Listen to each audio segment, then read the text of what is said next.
Hello दोस्तों, मैं दिनेश चौधरी आप सभी का स्वागत करता हूं पीएससी बाय डीसी सर हमारे यूट्यूब चैनल पर। इस चैनल पर हम एमपीपीएससी परीक्षा के लिए निशुल्क तैयारी कर रहे हैं। एक क्रमबद्ध तरीके से हमने यूनिट 10 को और फिर यूनिट 6 को पढ़ा और अब सैटरडे संडे हम उसके एमसीक्यूज करते हैं। इस सैटरडे संडे थोड़ा सा स्वास्थ्य ठीक नहीं होने की वजह से प्रॉब्लम रहा, 2-3 दिन से आपको वीडियो नहीं मिल रहे होंगे। वो प्रॉब्लम ठीक है, थोड़ी सी शारीरिक समस्याएं आती रहती हैं, सॉल्व हो जाएंगी। भगवान की इच्छा अनुसार सब चीज़ें होती हैं। आज के लेक्चर में हम इकोनॉमिक्स का टेस्ट लेने वाले हैं। उम्मीद है आप सब लोग अपना कॉपी और पेन लेकर के बैठे होंगे और क्वेश्चन आंसर करने और अपना मूल्यांकन करके खुद में सुधार करने की स्थिति में होंगे। देखिए, एक एमपीपीएससी स्टूडेंट को चाहिए कि वो अपने आप में सुधार करता रहे, सुधार करता रहे, सुधार करता रहे। एक दिन ऐसा आता है कि वो परफेक्ट स्टूडेंट बन जाता है, सिलेक्शन की कगार पर होता है। उम्मीद है कि ये जो मैं वीकली टेस्ट ले रहा हूँ इससे आप अपने आप में सुधार कर रहे होंगे। साथ में आपको कमेंट करके बताना है कि क्या छत्तीसगढ़ पीएससी द्वारा जनजातियों से संबंधित पूछे गए प्रश्न आप सॉल्व करना चाहते हैं। अगर आपके कमेंट ज्यादा मात्रा में रहेंगे तो आज ही या कल हम उस टेस्ट को भी देने वाले हैं। चलिए शुरू करते हैं।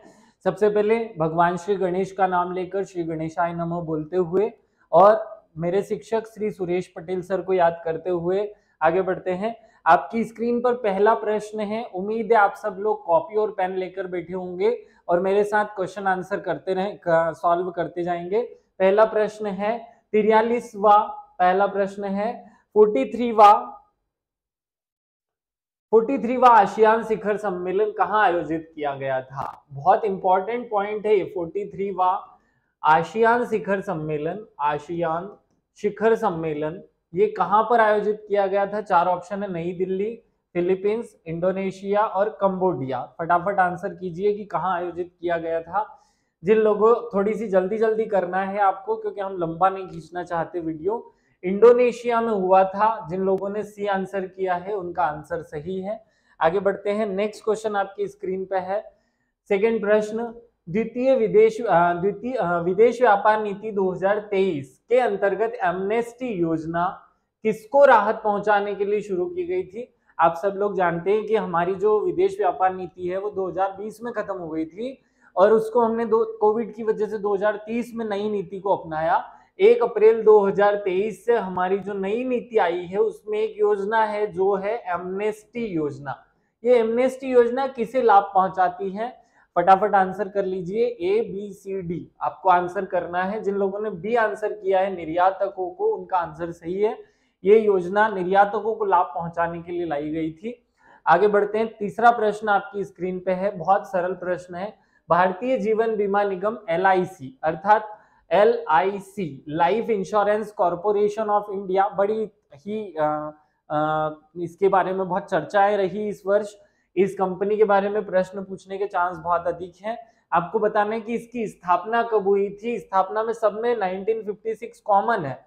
1 जुलाई 1956, 1 अगस्त 1956, 1 सितंबर 1956 और 1 अक्टूबर 1956। आप सब लोगों ने उम्मीद है सही आंसर किया होगा। 1 सितंबर 1956 इसका सही आंसर है।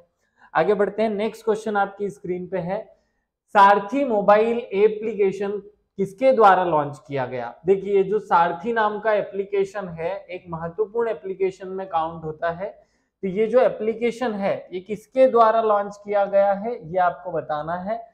Saarthi mobile app, NABARD, LIC, FICCI, SEBI. Answer है सेबी। सेबी द्वारा इसको लॉन्च किया गया है। तो सही आंसर जो है वो डी होगा। आगे बढ़ते हैं। नेक्स्ट क्वेश्चन आपकी स्क्रीन पे है, क्षेत्रीय ग्रामीण बैंकों की स्थापना कौन सी समिति की सिफारिश पर की गई। देखिए, क्षेत्रीय ग्रामीण बैंकों को हम इंग्लिश में कहते हैं रीजनल रूरल बैंक, RRB की स्थापना किस समिति की सिफारिश पर की गई थी ये प्रश्न है। फटाफट आंसर कीजिए। आंसर होगा नरसिम्हा राव समिति। किसकी सिफारिश पर की गई है, नरसिम्हा राव समिति की सिफारिश पर। आप कॉपी और पेन लेकर बैठे होंगे और अपने क्वेश्चन के आंसर फटाफट कर रहे होंगे, इसलिए मैं थोड़ी स्पीड से बोल रहा हूं ताकि आपको ज्यादा लंबा वीडियो ना देखना पड़े, आपके 50 क्वेश्चन जल्दी से सॉल्व हो जाए। चलिए आगे बढ़ते हैं। नेक्स्ट क्वेश्चन है, लंदन के सेंट्रल बैंकिंग अवार्ड। आप सब जानते हैं कि बैंकिंग के क्षेत्र में लंदन का सेंट्रल बैंकिंग अवार्ड सबसे बड़ा अवार्ड है। 2023 में इसके माध्यम से किसे गवर्नर ऑफ द ईयर का अवार्ड दिया गया है? चार ऑप्शन है, रघुराम राजन, शक्तिकांत दास, मनमोहन सिंह और उर्जित पटेल। फटाफट आंसर कीजिए। हमारे आरबीआई के जो गवर्नर हैं शक्तिकांत दास, उन्हें इसमें ए प्लस कैटेगरी में हमारे आरबीआई को शामिल करते हुए शक्तिकांत दास को जो है वो गवर्नर ऑफ द ईयर का अवार्ड मिला है। तो ये सही आंसर याद रखना है। आगे बढ़ते हैं। वर्तमान में आरबीआई की रेपो रेट क्या है? मैं बहुत अच्छे से आपको रेपो रेट, आप सब लोगों को बहुत अच्छे से रेपो रेट क्या होता है ये समझाया हुआ है। आप सबको बताना है कि अभी वर्तमान में आरबीआई ने रेपो रेट कितना रख रखा है। सातवां प्रश्न है, आंसर होगा 6.50। वर्तमान का जो रेपो रेट है वो 6.50 है। आगे बढ़ते हैं। नेक्स्ट क्वेश्चन है आपकी स्क्रीन पर, पीएम किसान सम्मान निधि। पीएम किसान सम्मान निधि योजना कब शुरू की गई? एक बहुत महत्वपूर्ण योजना है पीएम किसान सम्मान निधि योजना। ये कब शुरू की गई आपको ये बताना है। तारीख बहुत अच्छी है, सबको 14 फरवरी याद रहता है, इसकी तारीख है 24 फरवरी 2019। बहुत महत्वपूर्ण तारीख है ये। 24 फरवरी 2019 को हमारे देश में किसान सम्मान निधि लागू की गई थी, योजना लागू की गई थी। अब तारीख याद रख लेना, जिनको याद नहीं रहता है वो 14 फरवरी से इसको कनेक्ट कर ले। 14 फरवरी के एक माह बाद या एक महीने बाद इसे लाया गया था, ऐसे याद किया जा सकता है, हम कनेक्ट कर रहे हैं बस। आगे बढ़ते हैं। नेक्स्ट क्वेश्चन आपकी स्क्रीन पे, देश में सर्वाधिक जीआई टैग प्राप्त करने वाला राज्य कौन सा है? फटाफट आंसर कीजिए। पहला ऑप्शन है गुजरात, दूसरा आंध्र प्रदेश, तीसरा कर्नाटक और चौथा तेलंगाना। उम्मीद है आप सब लोग अपडेटेड आंसर करने वाले हैं। जब ये वीडियो मैंने पढ़ाया था तो मैंने अपने वीडियो में आपको तेलंगाना बताया था, वो जो रिपोर्ट था उसके बाद एक नया रिपोर्ट आ चुका है, तो अब तेलंगाना नहीं, उसके स्थान पर सी कर्नाटक जो है वो प्रथम स्थान पर है सर्वाधिक जीआई टैग। आज की तारीख में जो है, या जिस दिन आज हम ये पेपर सॉल्व कर रहे हैं 15 अप्रैल के दिन, 15 अप्रैल 2024, इस तारीख को अब कर्नाटक जो है वो प्रथम स्थान पर आ गया है। जब मैंने ये टॉपिक पढ़ाया था तो उस समय कर्नाटक वाला जो अभी वाला रिपोर्ट ये आया नहीं था, तेलंगाना को हमने प्रथम स्थान बताया था, वो भी गलत नहीं है। अगर आपसे अभी भी पूछा जाए 2022-23 के हिसाब से तो आंसर तेलंगाना है। नया रिपोर्ट क्योंकि आ चुका है तो हम नए पे ही आंसर करते हैं। आप सब लोग अपने आप को अपडेट करेंगे यहाँ पर। आगे बढ़ते हैं। इंटेलेक्चुअल प्रॉपर्टी फैसिलिटेशन सेंटर बहुत महत्वपूर्ण है, और जब मैंने वीडियो में ये पढ़ाया था तो थोड़ा सा इस पर हमने बात भी की थी। मैंने खुद ने जाकर यहाँ से आंकड़े लिए हैं। Indore intellectual property facilitation centre कहां पर है? इंदौर में है। उम्मीद है आप सब लोगों ने सही आंसर किया होगा। आगे बढ़ते हैं। नेक्स्ट क्वेश्चन आपकी स्क्रीन पे है, विश्व बौद्धिक संपदा सूचकांक 2024। विश्व बौद्धिक संपदा सूचकांक ये भी न्यू आ चुका है। आपको न्यू जो बौद्धिक संपदा सूचकांक है उसी के अनुसार आंसर करना है, क्योंकि मैं अपडेट ही पढ़ाऊंगा। हमारी एग्जाम अब क्योंकि आगे बढ़ गई है तो नए आंकड़े आ गए हैं, यही हमें देने हैं। तो 2024 का, क्योंकि हमने वीडियो में पढ़ाते पढ़ाते 24 जब आया नहीं था तो 23 पढ़ाया था हमने, तो 24 का जो बौद्धिक संपदा सूचकांक है उसमें भारत का स्थान कौन सा है ये आपको बताना है। भारत का कौन सा स्थान है? 40, 41, 42 या 43? आंसर है 42वां स्थान है भारत का। आप याद रखेंगे 42वें स्थान पर है। नेक्स्ट क्वेश्चन आपकी स्क्रीन पर है, भारत सरकार द्वारा बौद्धिक संपदा अधिकार नीति को कब लागू किया गया? अब ऐसे प्रश्नों में कोई अपडेशन की जरूरत नहीं, ये दो मूल प्रश्न हमने अपडेट कर लिए अपने आप को। भारत सरकार द्वारा बौद्धिक संपदा अधिकार नीति कब लाई गई? चार ऑप्शन है, 2015, 16, 17 और 18। फटाफट बताइए कि भारत सरकार द्वारा बौद्धिक संपदा अधिकार नीति कब लाई गई थी? भारत सरकार द्वारा बौद्धिक संपदा अधिकार नीति जो है वो 12 मई 2016, ये तारीख याद रखना, 12 मई 2016 इस तारीख को जो है वो बौद्धिक संपदा अधिकार नीति लाई गई थी। तारीख भी इंपॉर्टेंट है, 12/5/2016। देखो वैसे तो 12 और 5 17 होता है, लेकिन यहाँ 16 हो रहा है, तो ये घुमा करके हम जोड़ सकते हैं। आगे बढ़ते हैं। नेक्स्ट क्वेश्चन आपकी स्क्रीन पे है, अंतरराष्ट्रीय बौद्धिक संपदा संगठन का सदस्य अर्थात वीपो का भारत कब सदस्य बना, या भारत इसका सदस्य कब बना? बहुत महत्वपूर्ण प्रश्न है, फटाफट आंसर कीजिए कि भारत वीपो का सदस्य कब बना। सामने आपके ऑप्शन है 67, 70, 75 और 77। भारत कब बना ये नहीं पूछा जा रहा है कि वीपो की स्थापना कब हुई, विपो की स्थापना पूछी जाती तो वो अलग बात होती। हम अभी आपसे पूछ रहे हैं कि भारत इसका सदस्य कब बना, नहीं तो फिर ए आंसर होता। अभी आपका सी ऑप्शन जो है वो सही है। चलिए आगे बढ़ते हैं। नेक्स्ट क्वेश्चन आपकी स्क्रीन पर है, एक जिला एक उत्पाद योजना कितनी श्रेणियों कैटेगरीज में बांटा गया। बहुत ही ज्यादा सरल प्रश्न है, फटाफट आंसर कीजिए। कितनी कैटेगरी में एक जिला एक उत्पाद योजना ODOP जो योजना है इसे कितनी कैटेगरीज में बांटा गया है। सबको पता है इसे 3 कैटेगरीज में बांटा गया है। कमेंट में आपको तीनों कैटेगरी के नाम जरूर लिखने हैं। चलिए आगे बढ़ते हैं। नेक्स्ट 11-12 फरवरी 2023 को ग्लोबल इन्वेस्टमेंट समिट का कौन सा संस्करण इंदौर में आयोजित किया गया था। आप सबको ये भी नहीं पता होगा, अपडेट कर लीजिएगा। 2023 में 11-12 फरवरी को इन्वेस्टमेंट समिट जो है वो इंदौर में हुआ। उस इंदौर में जो इन्वेस्टमेंट समिट हुआ था उसका कौन सा नंबर था, वो कौन से नंबर का, कौन से क्रम का इन्वेस्टमेंट समिट था, आपको ये बताना है। अब सबको याद हो कि वो 7वें नंबर का। देखो इंदौर ने 7वीं बार अपना आसमान छुआ ना स्वच्छता में, तो 7वां जो समिट है वो इंदौर में हो गया, इसीलिए इसे जोड़ लेते हैं हम। तो 7वां समिट अर्थात सी ऑप्शन जो है वो आपका सही होगा। नेक्स्ट क्वेश्चन पे आते हैं। स्थिर मूल्यों पर मध्य प्रदेश की प्रति व्यक्ति आय 2011-12 की तुलना में 2022-23 में कितने प्रतिशत वृद्धि करती है। फटाफट आंसर कीजिए। हमारे मध्य प्रदेश की जो प्रति व्यक्ति आय थी, प्रति व्यक्ति आय, ये 2011-12 में कुछ थी और 2011-12 के बाद 2022-23 में कुछ हो गई। तो यहां से यहां तक कितनी वृद्धि की है इसने, ये आपको आंसर करना है। फटाफट आंसर कीजिए।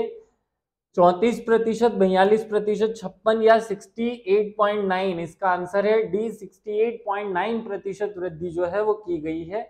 आगे बढ़ते हैं। मध्य प्रदेश में भुगतान बैंकों की संख्या कितनी है। बहुत सरल प्रश्न है। मध्य प्रदेश में भुगतान बैंकों की संख्या कितनी है, आप लिख कर देखिए। भुगतान बैंक कितने हैं मध्य प्रदेश में, 3 है। मध्य प्रदेश में कितने बैंक है भुगतान, मध्य प्रदेश में 3 भुगतान बैंक हैं। फटाफट आंसर करिए। आपको अपने आप से झूठ नहीं बोलना है, आप कॉपी में अपने क्वेश्चंस को चेक करते जाइए। आपको अपना मूल्यांकन करना है, देखना है कि कौन से टॉपिक से आपके क्वेश्चन गलत हो रहे हैं। अगर योजना वाले से हो रहे हैं तो आप फिर उसे पढ़ेंगे। अगर आपके आयात निर्यात से गलत हुआ तो वो फिर से पढ़ना है।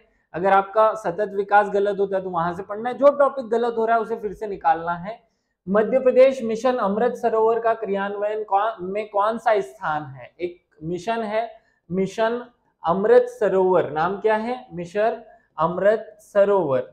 इसके क्रियान्वयन में मध्य प्रदेश का कौन सा स्थान है, ये आपको आंसर करना है। कौन सा स्थान है मध्य प्रदेश का, मध्य प्रदेश का मिशन अमृत सरोवर के क्रियान्वयन में सेकेंड वाइज स्थान है या सेकेंड नंबर पे है हम, आंसर बी होगा। फटाफट आंसर कर लीजिए। चलिए आगे बढ़ते हैं। प्राकृतिक रेशम के उत्पादन में, ये सबसे ज्यादा सरल प्रश्नों में से एक है। प्राकृतिक रेशम, इसके उत्पादन में मध्य प्रदेश का कौन सा स्थान है। रेशम में कितने शब्द हैं, 1 2 3, ऐसे याद करवाया था मैंने, अगर आपको याद आ रहा होगा तो रेशम के उत्पादन में हमारा तीसरा स्थान है, ये पॉइंट याद रखना है। चलिए आगे बढ़ते हैं। नेक्स्ट क्वेश्चन आपकी स्क्रीन पे। वर्ष 2020-21 के दौरान लौह अयस्क के उत्पादन में मध्य प्रदेश का कौन सा स्थान रहा। लोहा का उत्पादन में या लोहे के उत्पादन में मध्य प्रदेश का कौन सा स्थान है, ये आपको याद रखना है। देखो लोहे को, इस ल को हम ऐसे घुमा करके लिख सकते हैं, ये ल बन गया, तो इस ल को 5 जैसा देखना है। ये लोहे के उत्पादन में मध्य प्रदेश का कौन सा स्थान है, लोहे के उत्पादन में मध्य प्रदेश का 5वां स्थान है। जिन लोगों ने सही किया है उनको विशेष धन्यवाद, जिन्होंने गलत किया वो अपने आप को सुधारें और इसकी जो एक टेबल है उसको याद करेंगे। चलिए आगे बढ़ते हैं। नेक्स्ट क्वेश्चन आपकी स्क्रीन पे है। संयुक्त राष्ट्र संघ द्वारा जारी मानव विकास सूचकांक 2022 में, अब देखिए 22 क्यों पूछा है, क्योंकि यही आया हो। 193 देशों में भारत का कौन सा स्थान है। फटाफट आंसर करो कि जो 193 देश थे टोटल, उसमें HDI index, human development index में मध्य प्रदेश का कौन सा स्थान है, कौन से प्लेस पर रहा मध्य प्रदेश। फटाफट आंसर कीजिए। मध्य प्रदेश जो है वो 134 स्थान पर था, याद रखना है। बी ऑप्शन इसका सही होगा। चलिए आगे बढ़ते हैं। नेक्स्ट क्वेश्चन आपकी स्क्रीन पे है। राष्ट्रीय शिक्षा नीति NEP, नेशनल एजुकेशन पॉलिसी 2020 के अंतर्गत मध्य प्रदेश में प्राथमिक स्तर पर निम्नलिखित में से कौन सी जनजातीय भाषा को शामिल नहीं किया गया है? 3 तो शामिल की है इन 4 में से 3 ऐसी भाषाएं हैं जिनको शामिल किया गया है और एक ऐसी भाषा है जिसको शामिल नहीं किया है। तो गोंडी को किया है, भीली को किया है, कोरकू को भी किया है। आपको आंसर याद रखना है, भरनोटी जो बोली है इससे शामिल नहीं किया गया है। नेक्स्ट क्वेश्चन पे चलते हैं। मध्य प्रदेश राज्य शिक्षा परिषद का गठन कब किया गया? क्या पूछा जा रहा है? मध्य प्रदेश राज्य शिक्षा परिषद का गठन कब किया गया? फटाफट आंसर करो। मध्य प्रदेश में राज्य शिक्षा परिषद का गठन कब किया गया? आंसर है 2022-23 में। अभी वर्तमान जो मुख्यमंत्री है ना, उन्होंने किया था, याद रख सकते हो इस तरीके से। चलिए आगे बढ़ते हैं। रामानुजाचार्य संस्कृत विश्वविद्यालय की स्थापना कहाँ की जा रही है? बहुत इंपॉर्टेंट प्रश्न है। रामानुजाचार्य संस्कृत विश्वविद्यालय की स्थापना कहाँ की जा रही है? जबलपुर, रीवा, निवाड़ी और विदिशा। फटाफट आंसर करो। आंसर होगा रीवा। रीवा में इसकी स्थापना की जा रही है। आप क्रॉस करते रहिए, अपने क्वेश्चंस को चेक करते रहिए। मध्य प्रदेश का पहला आवासीय संस्कृत विश्वविद्यालय खोला गया है। मध्य प्रदेश का पहला आवासीय, ये शब्द पे फोकस करना, नहीं तो आंसर गलत हो जाएगा। आवासीय संस्कृत विश्वविद्यालय, आवासीय संस्कृत विश्वविद्यालय कहाँ खोला जा रहा है? आवासीय संस्कृत विश्वविद्यालय कहाँ खोला जा रहा है? फटाफट आंसर करो। छोटे से जिले डिंडोरी में खोला जा रहा है। आंसर बी होगा आपका, डिंडोरी में इसकी स्थापना की जा रही है। याद रखेंगे, पहला आवासीय विद्यालय या पहला आवासीय संस्कृत विश्वविद्यालय जो है वो डिंडोरी में खोला जा रहा है। चलिए आगे बढ़ते हैं। नेक्स्ट क्वेश्चन है, मध्य प्रदेश की पहली साइकोलॉजिकल साइंटिफिक लैब की स्थापना कहाँ की गई? बहुत ही अच्छा प्रश्न है, ऐसे प्रश्न पूछे जाने के चांस ज्यादा हैं। आपको याद रखना है कि पहली साइंटिफिक, हमारे यहाँ साइंटिफिक लोग वैसे तो इंदौर में रहते हैं, लेकिन लेब हम कहाँ खोल रहे हैं? भोपाल में खोल रहे हैं। याद रखना, पहली साइंटिफिक लेब जो है वो भोपाल में खोली जा रही है। नेक्स्ट क्वेश्चन आपकी स्क्रीन पे, भारत की पहली सरकारी होम्योपैथी फार्मेसी, सरकारी होम्योपैथी, क्या पूछा जा रहा है? होम्योपैथी फार्मेसी कहाँ खोली जा रही है? फटाफट आंसर करो। भोपाल में खोली जा रही है पहली सरकारी होम्योपैथी फार्मेसी। आगे बढ़ते हैं, नेक्स्ट क्वेश्चन पे चलते हैं। Centre for research and industrial staff performance, क्रिप्स, ये शब्द याद रखना। क्रिस्प जो है इसकी स्थापना कब की गई थी? बहुत अच्छा प्रश्न है, आपको याद होना चाहिए क्रिस्प की स्थापना कब की गई थी। फटाफट आंसर करो। क्रिस्प की स्थापना कब की गई थी? 80, 85, 92 और 97। इसका आंसर होगा 1997। D option is right. 1997 में क्रिस्प की स्थापना की गई थी। भारत में सतत विकास के जनक कौन है? बहुत अच्छा प्रश्न है कि भारत में सतत विकास के जनक किसे माना जाता है? किसे हम जनक मानते हैं? जल्दी जल्दी आंसर करो। ए बी सी डी, फटाफट आंसर करो। स्वामीनाथन को। किसे माना जाता है? स्वामीनाथन को। सलीम अगली तो पक्षी वाले व्यक्ति हैं, महबूब उल हक वो एसडीआई की परिभाषा देने वाले अमर्त्य सेन के साथ में। आगे बढ़ते हैं, नेक्स्ट क्वेश्चन। मध्य प्रदेश 2020-21-22 की तुलना में 22-23 में कुल फसल उत्पादन में कितनी वृद्धि दर्ज की गई? अब फसल के उत्पादन की बात हो रही है, फसल उत्पादन में कितनी वृद्धि दर्ज की गई? में वृद्धि जो दर्ज की गई है उसे प्रतिशत के आधार पर आपको बताना है कि फसल उत्पादन में हमने कितनी वृद्धि की है। फटाफट आंसर करो। 3.5, 4.12, 4.16 या 5.2। जल्दी से आंसर करो। 4.16 सही आंसर है, सी इसका आंसर होगा। नेक्स्ट क्वेश्चन पे चलते हैं। मध्य प्रदेश में सर्वाधिक मसाला उत्पादन करने वाला जिला कौन सा है? हमारे यहाँ मसाला उत्पादन जो है, मसाला उत्पादन में मध्य प्रदेश जो है उसका कौन सा जिला जो है वो प्रथम स्थान रखता है? फटाफट आंसर करो कि मसाला उत्पादन में हमारा कौन सा जिला है जो सबसे ज्यादा उत्पादन करता है? आंसर होगा बुरहानपुर जो है वो बुरहानपुर है। बुरहानपुर जो है वो फर्स्ट स्थान रखता है मसाला उत्पादन में। आगे बढ़ते हैं, नेक्स्ट क्वेश्चन है आपके सामने। नूरजहां निम्नलिखित में से किसकी किस्म है? ये क्वेश्चन पूछा भी जा चुका है पीएससी द्वारा, लेकिन ऐसे प्रश्न आजकल आने लगे हैं। सुंदरजा पूछा जा चुका है, नूरजहां पूछा जा चुका है। आपको आंसर करना है सुंदरजा किसकी एक किस्म है? सुंदरजा जो है वो आम की किस्म है। आप अपने आप को कॉपी में चेक करते जाइएगा कि आपका कितना प्रतिशत आंसर सही है। चलिए फटाफट आगे बढ़ते हैं। मसाला क्षेत्र विस्तार योजना कब शुरू की गई? नेक्स्ट क्वेश्चन आपकी स्क्रीन पे क्या है? मसाला क्षेत्र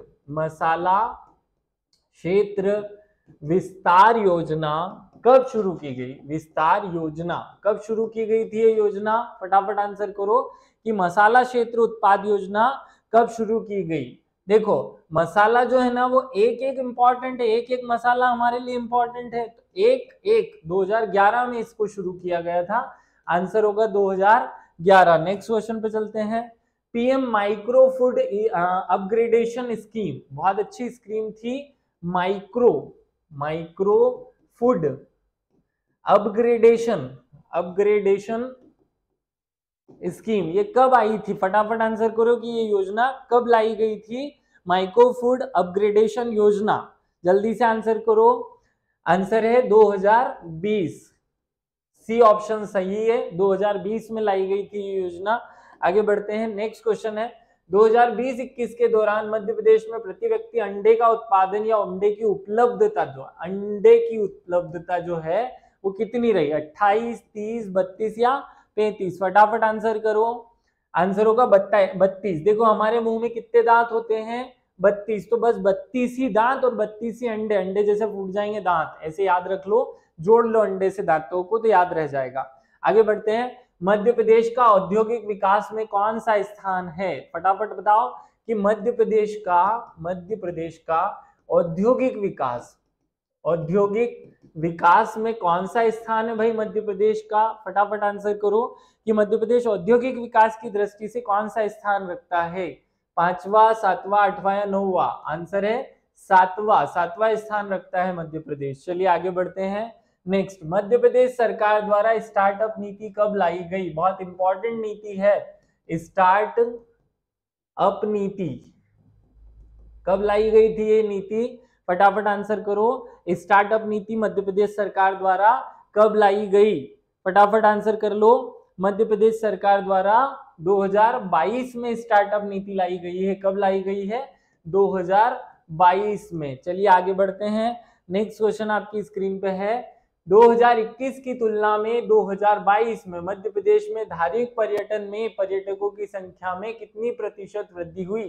केवल धार्मिक पर्यटन पूछा जा रहा है, धार्मिक पर्यटन की बात की जा रही है कि धार्मिक पर्यटन के मामलों में कितनी वृद्धि हुई। तो जो सबसे ज्यादा ऑप्शन है उसको ही लगाना है। सामान्यतः आपको ये याद रखना, ऐसे ऑप्शन में जो ज्यादातर वृद्धियां हैं वही पूछी जाती हैं, पॉजिटिवनेस को दिखाया जाता है। 122% वृद्धि रही है। आगे बढ़ते हैं। Madhya Pradesh responsible tourism mission, देखो हमने अभी टूरिज्म को बढ़ावा देने के लिए हमने क्या किया है? जो मध्य प्रदेश है उसमें रिस्पॉन्सिबल टूरिज्म मिशन लाया गया है। इसकी शुरुआत कब हुई? फटाफट आंसर करो कि मध्य प्रदेश में इसकी शुरुआत कब हुई? 20, 21, 22 या 23? आंसर होगा 2022। सी ऑप्शन जो है वो करेक्ट है, 2022 में शुरुआत हुई। आगे बढ़ते हैं। मध्य प्रदेश में कुल स्थापित क्षमता में अक्षय ऊर्जा, आप सब समझते हैं ना, ऐसी ऊर्जा जो हम प्रकृति से प्राप्त कर रहे हैं, अर्थात जो रिसाइकलेबल एनर्जी है, उसका अक्षय ऊर्जा का परसेंटेज कितना है? फटाफट आंसर करो कि हमारी जो ऊर्जा है उसमें रिसाइकल हो जाने वाली ऊर्जा का प्रतिशत कितना है? 34.1% जो ऊर्जा है मध्य प्रदेश की वो हम रिसाइकल वाली यूज करते हैं। आगे बढ़ते हैं। आत्मनिर्भर मध्य प्रदेश में कितने आधार स्तंभ हैं? कितने आधार हैं आत्मनिर्भर मध्य प्रदेश के? 1, 2, 3, 4, 5 कितने हैं? जल्दी से आंसर करो कि मध्य प्रदेश के आधार स्तंभ में कितने हैं टोटल आधार? मध्य प्रदेश आत्मनिर्भर में 4 आधार हैं। फटाफट कमेंट में आंसर कर देना कि कौन कौन से 4 आधार है, नाम लिखकर बताना है आपको। चलिए आगे बढ़ते हैं। मिशन जनगण का कार्य किस कार्य के लिए शुरू किया गया है? हमने जन गण नाम का जो मिशन है वो क्यों शुरू किया है? नागरिक सेवा के लिए, मंडी व्यवस्था, स्वास्थ्य या शिक्षा? फटाफट आंसर करो कि क्यों शुरू किया गया है। आंसर है ए, नागरिक सेवा के लिए हमने इसको शुरू किया है। चलिए आगे बढ़ते हैं। ब्लेंडेड लर्निंग मॉडल, बहुत इंपॉर्टेंट पॉइंट है ये। ब्लेंडेड लर्निंग मॉडल ये किस क्षेत्र में उपयोगी है, या तकनीकी शिक्षा के, चिकित्सा शिक्षा के, स्कूली शिक्षा या उच्च शिक्षा। फटाफट आंसर करो। ये जो ब्लेंडेड लर्निंग मॉडल है ये किस चीज से संबंधित शिक्षा का एक मॉडल है? फटाफट आंसर करो कि ये कौन सी शिक्षा से संबंधित एक मॉडल में से एक माना जाता है? फटाफट बताओ। तकनीकी शिक्षा, चिकित्सा शिक्षा, स्कूल शिक्षा या उच्च शिक्षा? आंसर है तकनीकी शिक्षा। तकनीकी शिक्षा का एक मॉडल है ब्लेंडेड लर्निंग मॉडल। चलिए आगे बढ़ते हैं। नेक्स्ट क्वेश्चन है, बांस मिशन को किस विभाग से किस विभाग में स्थानांतरित करने का रोड मैप हमने बनाया है? ये पहले किसी एक विभाग में था, अब इसे वहां से दूसरे किसी एक विभाग में ट्रांसफर कर देना है। तो ये किस विभाग से किस विभाग में जा रहा है? फटाफट बताओ। अब नया किस में जाएगा? नया जा रहा है ये कृषि विभाग में। देखो जो बांस है वो पहले वन विभाग के अंतर्गत आता था, अब वो कृषि विभाग के अंतर्गत आएगा, क्योंकि हमारी सरकार ने जो बांस है उसे पेड़ के स्थान पर अब घास घोषित कर दिया है। आगे बढ़ते हैं। नेक्स्ट क्वेश्चन है, एक जिला एक उत्पाद योजना सर्वप्रथम किस राज्य द्वारा शुरू की गई थी? कौन सा स्टेट था जिसने एक जिला एक उत्पाद योजना शुरू की थी? मध्य प्रदेश, उत्तर प्रदेश, उत्तराखंड या छत्तीसगढ़? फटाफट आंसर करो कि कौन सा राज्य है। उत्तर प्रदेश 2018 इसने पहली बार एक जिला एक उत्पाद योजना शुरू की थी। चलिए आगे बढ़ते हैं। विश्व में सर्वप्रथम बौद्धिक संपदा अधिकारों के महत्व को किस कन्वेंशन में समझा गया था, या किस कन्वेंशन में पहली बार बौद्धिक संपदा के अधिकारों पर बातें हुई थी? बर्न कन्वेंशन, पेरिस कन्वेंशन, रियो या मॉन्ट्रियल कन्वेंशन? देखिए रियो तो पृथ्वी सम्मेलन है, मॉन्ट्रियल जो है वो ओजोन परत वाली बात करता है, पेरिस सम्मेलन या बर्न कन्वेंशन, इन दोनों में से कंफ्यूजन हो सकता है। फटाफट आंसर करो कि ये कौन से कन्वेंशन में हुआ था, या पहली बार चर्चा किस कन्वेंशन में हुई थी? पहली बार चर्चा पूछी है, फाइनल नहीं पूछा है, पेरिस कन्वेंशन आंसर होगा। नेक्स्ट क्वेश्चन पे आते हैं। वीपो का पूर्व फ्रेंच नाम क्या था? देखो world intellectual property right organisation जो है वो पहले फ्रेंच एक शब्द में या फ्रेंच नाम से किसी और नाम से जाना जाता था। आपसे क्वेश्चन पूछा है वो किस नाम से? बीपी, सिप्री, वीपी या बीप्री, ये किस नाम से जाना जाता था? फटाफट आंसर करो। ये बिरपी के नाम से जाना जाता था। आंसर याद रखना है, बिरपी जो है वो इसका वीपो का पुराना वाला फ्रेंच नाम हुआ करता था। नेक्स्ट क्वेश्चन पे आते हैं। वैश्विक बौद्धिक संपदा दिवस कब मनाया जाता है? हमारे यहाँ एक दिवस मनाया जाता है बौद्धिक संपदा का। बौद्धिक संपदा के लिए एक दिवस मनाया जाता है, उसे कौन सी तारीख को मनाया जाता है? विश्व बौद्धिक संपदा दिवस। फटाफट आंसर करो कि बौद्धिक संपदा दिवस जो है वो मध्य प्रदेश में कौन सी तारीख को मनाया जाता है? 16 नवंबर, 12 दिसंबर, 26 अप्रैल या 24 जनवरी? 24 जनवरी तो बालिका दिवस हो गया। 26 जनवरी आपको 26 अप्रैल आपको याद रखना है। ये विश्व बौद्धिक संपदा, देखो हमारा 28 अप्रैल को पेपर होना था पीएससी का, तो 28 अप्रैल में 2 दिन पहले आपकी बुद्धि जो है वो काम करना बंद कर दी थी। ऐसे जोड़ लो, कनेक्ट करना है। आगे बढ़ते हैं। नेक्स्ट क्वेश्चन है, श्री पद्धति किस फसल में खेती का एक तरीका है? श्री पद्धति जो है ना, श्री SRI, श्री पद्धति किस फसल से संबंधित, किस प्रकार की फसल के उत्पादन की खेती से संबंधित है? फटाफट आंसर करो। चावल की खेती से उत्पादन की एक नई विधि है, नया आयाम है ये श्री पद्धति। आरबीआई का मुख्यालय कोलकाता में से मुंबई स्थानांतरित कब किया गया? देखो आप सब लोग जानते हैं कि जो आरबीआई है उसका मुख्यालय अभी कहाँ है? वर्तमान में मुंबई में है। तो ये जो मुंबई में इसका मुख्यालय है, इसे कोलकाता पहले था वहां से लाया गया था। तो कोलकाता से मुंबई कब लाया गया था, ये क्वेश्चन पूछा गया है। फटाफट आंसर करो कि ये कब लाया गया था? 36, 37, 38 या 39? कौन से वर्ष में इसको स्थानांतरित किया गया था कोलकाता से मुंबई? 1937 में। देखो स्थापना कब हुई आरबीआई की? 1935। 1937 2 साल के बाद जो है वो इसे स्थानांतरित किया गया था। आगे बढ़ते हैं। अब 50 क्वेश्चन हमारे कंप्लीट हो गए। 4 क्वेश्चन हम और करते हैं जिनका आंसर आपको कमेंट में करना है। इनका आंसर मैं नहीं बताने वाला हूं आपको। फटाफट चलिए आंसर कीजिएगा। एपेक्स बैंक ऑफ इंडिया के नाम से किसे जाना जाता था? इनमें से 4 ऑप्शन में से एक ऐसा कोई बैंक है जिसे एपेक्स बैंक ऑफ इंडिया कहा जाता था। SBI, ICICI, RBI या IDBI? ये 4 प्रश्नों में पहला प्रश्न है जिसका आंसर आपको करना है। जो चारों प्रश्नों के आंसर सही करेगा सबसे पहले उसे एक चॉकलेट दिया जाएगा। चलिए नेक्स्ट क्वेश्चन है, द प्रॉब्लम ऑफ रूपी पुस्तक के लेखक कौन है? बहुत इंपॉर्टेंट किताब है, अभी उनका बर्थडे भी गया है कल, आप सबको पता है किसका बर्थडे गया कल। तो द प्रॉब्लम ऑफ रूपी नाम का एक किताब है जो बहुत महत्वपूर्ण किताब माना जाता है इकोनॉमिक्स से रिलेटेड। इसके लेखक कौन है? चार ऑप्शन है, मनमोहन सिंह, रघुराम राजन, बी आर अम्बेडकर और सी डी देशमुख। फटाफट आंसर कर लीजिएगा। वर्तमान में भारत में कुल कितने क्षेत्रीय ग्रामीण बैंक हैं? कितने क्षेत्रीय ग्रामीण बैंक है? आपको कमेंट करके बताना है कि आज 2024 में हमारे यहाँ कितने आरआरबी हैं। फटाफट आंसर कर लीजिएगा, क्योंकि इन 3 क्वेश्चन 4 क्वेश्चन के आखिरी वाले के मैं आंसर नहीं कर रहा हूं, आपको कमेंट करके ये आंसर बताने हैं। नेक्स्ट क्वेश्चन है कि भारत का सबसे बड़ा वाणिज्यिक बैंक कौन सा है? देखिए भारत में एक बैंक ऐसा है जो सबसे बड़ा वाणिज्यिक बैंक है, तो भारत का सबसे बड़ा वाणिज्यिक बैंक कौन सा है ये आपको आंसर करना है। आज के टेस्ट में हमने 54 क्वेश्चन रखे थे। इन 54 क्वेश्चन में से अगर आपको 50 प्रश्न आपने जो किए हैं, उन 50 प्रश्नों में अगर आपको 35 से ज्यादा नंबर आते हैं तो आपको चिंता करने की आवश्यकता नहीं है, आपकी तैयारी ठीक ठाक है। समय के साथ बार बार रिवीजन करेंगे तो नंबर बढ़ जाएंगे। अगर आपका 35 से कम नंबर आता है तो फिर आपको थोड़ा चिंताजनक है, आपको तैयारी में कुछ परिवर्तन करने होंगे, अपने आप की तैयारी को टाइम ज्यादा देना होगा, तैयारी करने के तरीके पर बल देना होगा।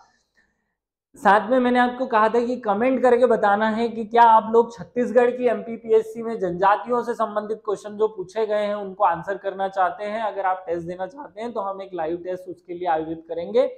आप सभी को विशेष रूप से धन्यवाद इस टेस्ट सीरीज में शामिल होने के लिए। अपना मूल्यांकन करके अपने आप में धीरे धीरे सुधार करते रहिए। Thank you.